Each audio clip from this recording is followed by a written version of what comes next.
First thing is that we need to find our piglets. Kailangan yan ng mga kabagis, no? So unang-una hanapin natin yung ating piglets. Yan, so itong mga panahon na to naghahanap na ako. So ito yung first move natin sa mga piglets natin. Kailangan hinahanap natin yung mga magagandang klase.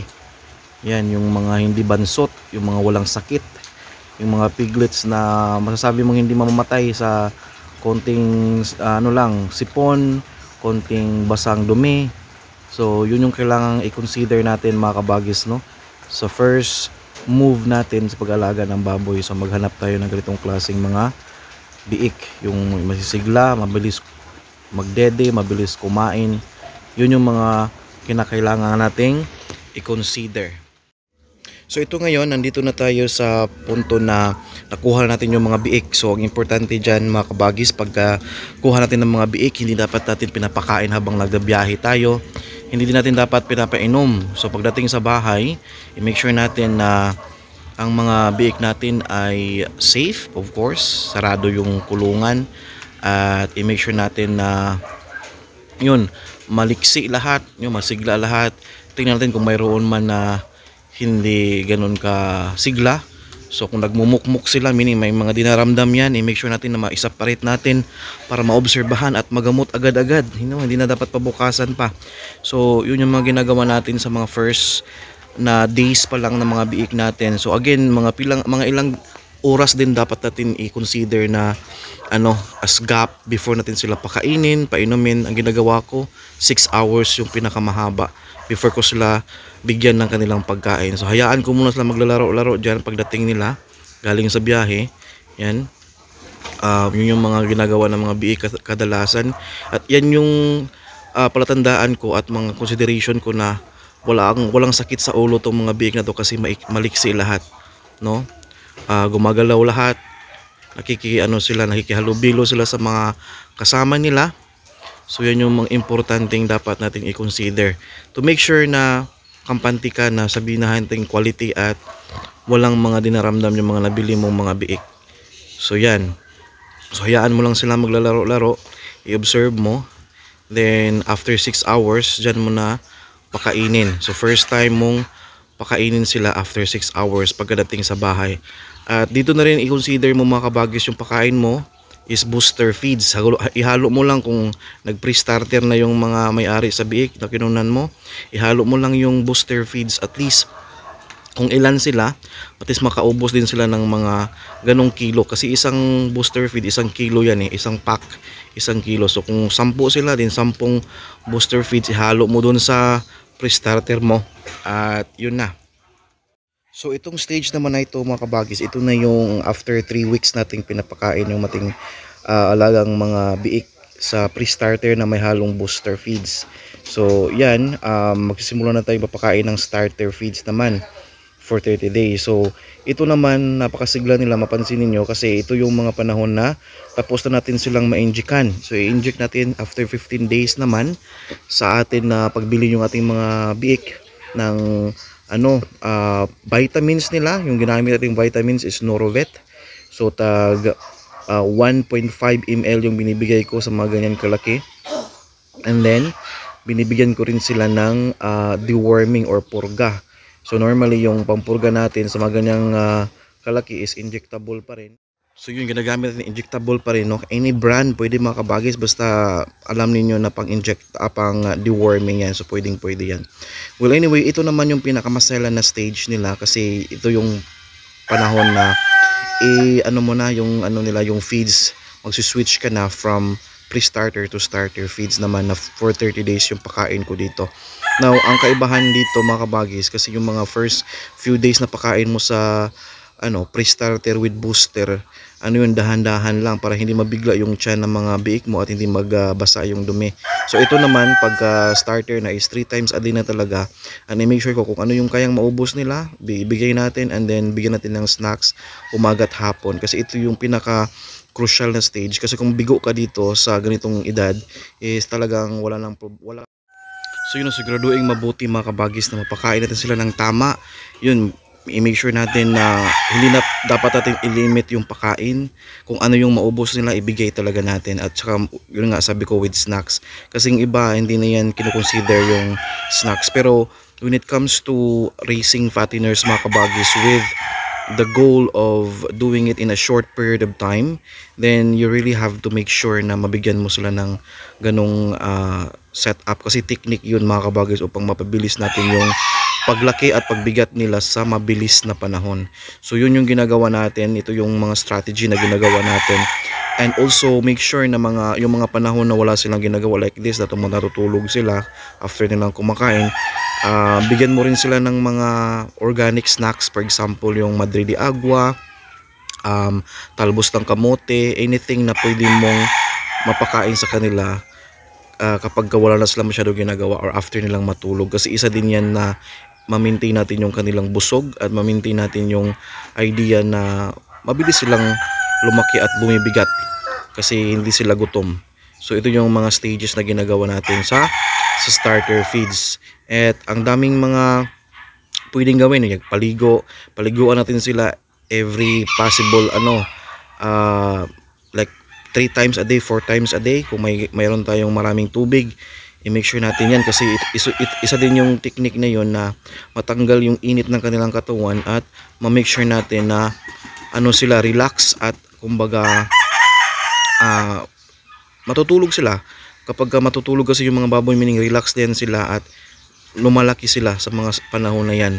So i-make sure natin na mapaliguan talaga natin, kasi ito yung pinaka-importante din sa mga alagang baboy, yung tubig, na palagi silang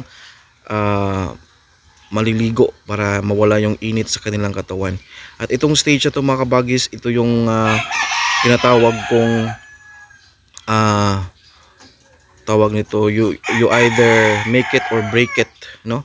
So kung hindi mo magawa itong mga ganitong ginagawa natin na pagpapaligo, pagpakain, i-make sure natin na walang dinaramdam, walang mga sakit, then talagang bansot yung baboy mo kung bigo ka dyan. Kung may mga sakit sa mga ganyang stage, talagang posibleng mabansot sila, kasi ito yung mga panahon na napakabilis at napakalaki ng ibibigat ng mga baboy.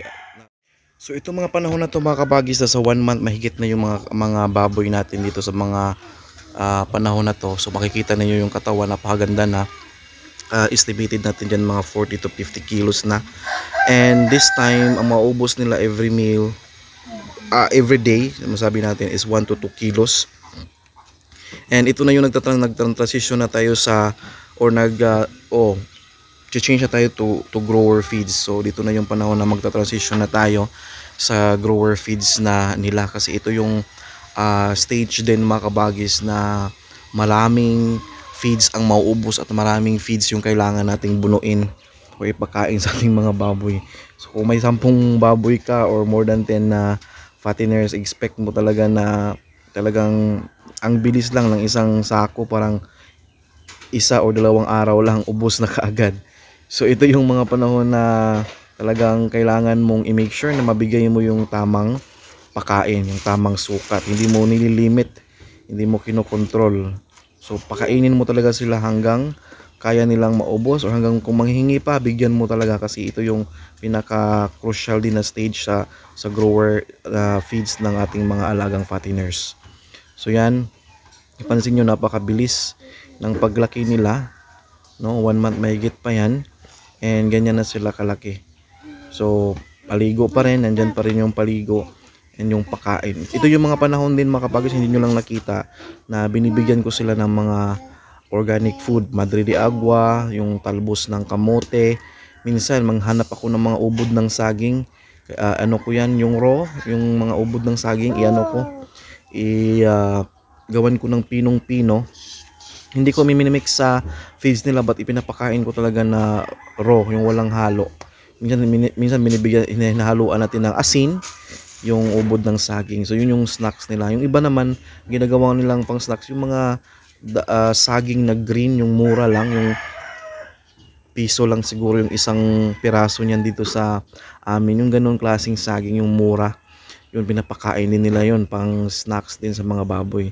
So kahit anong klaseng pang snacks, ito na yung panahon mo na ibigay mo sa mga alaga mo para at least maano mo yung hindi mo masyadong makonsume yung feeds mo at mapanatili mo pa ring busog sila. Kaya mag-isip tayo ng kahit anong mga pang snacks na organic dito sa mga panahon na to, mga kabagis.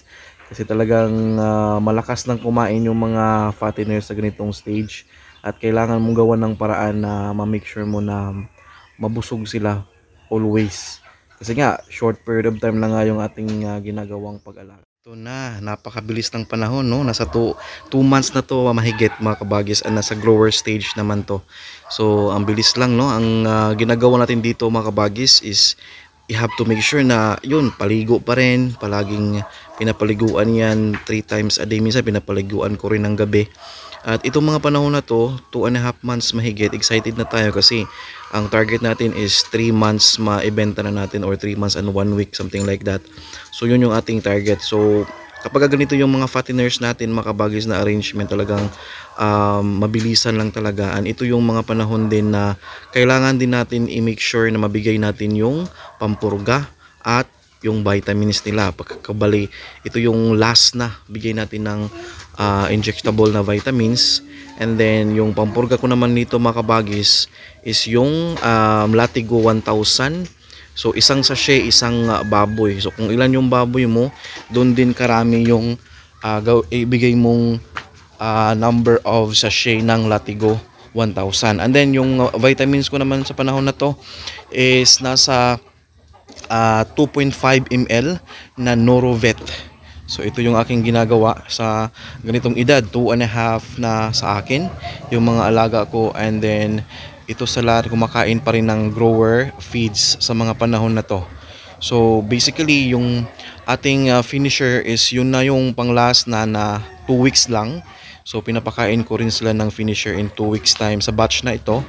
Kaya napansin niyo ang bilis lang talagang lumaki ng mga alaga. And then yan, kinukuha na sila. So kasi ito yung mga panahon na rin na nagti 3 months mahigit na sila. So ang bilis lang, no? Kinukuha na yung iba dyan kasi mayroong kumbaga interval yung pagkuha sa mga baboy natin. Hindi nila makayang katayin lahat-lahat. So may interval na, sa pagkaalam ko, ano yun every other day yung pagkukuha nila sa mga alaga natin. But then again, almost the same lang yung kilos. Yung pinakahuli umabot ng 90 plus yung yung karkas, yung wala nang laman loob. So meaning to say, kung mag-add tayo ng 15 to 18 kilos, sa 100 plus pa rin yung live weight nila. So napakagaling, no? Kasi ang i-emphasize ko mga kabagis na itong mga batch na to nakuha natin na mayroong konting edad na sa may-ari. So kumbaga after nilang nawalay, it takes mga ilang days pa before natin ito nakuha. So yun yung ating napapansin sa ating mga alaga. So ito na yung moment of truth mga kabagis. Kinokolekt na sila, kinukuha na lahat yung ating mga alaga. At yun, titimbangin na yan. Tuwang-tuwa tayo, no, kasi ito yung mga panahon na sunod-sunod yung pagbenta natin ng mga baboy. But ito din yung panahon mga kabagis na nahirapan tayong maghanap ng kasunod na alagaan. Kasi yung panahon na ito yung mga January or December na talagang napakamahal ng, ito yung last year na January or December, napakamahal ng mga biik, napakamahal ng baboy. At ito yung mga panahon na instead na yung mga nag-aalaga ng biik ibenta nila, alagaan na lang nila. Yun yung kadalasang rason ng mga napuntahan nating may mga biik. So ito din yung panahon mga kabagis na talagang sure na tayo, mayroon na tayong tinatawag na assurance na kapag mag-alaga tayo talagang maganda yung resulta. At talagang nag-aalaga na tayo ng sunod-sunod. So hanggang dito na lang mga kabagis. Maraming salamat. I hope meron kayong natutunan sa ating maliit na presentation on how we raise our fatteners.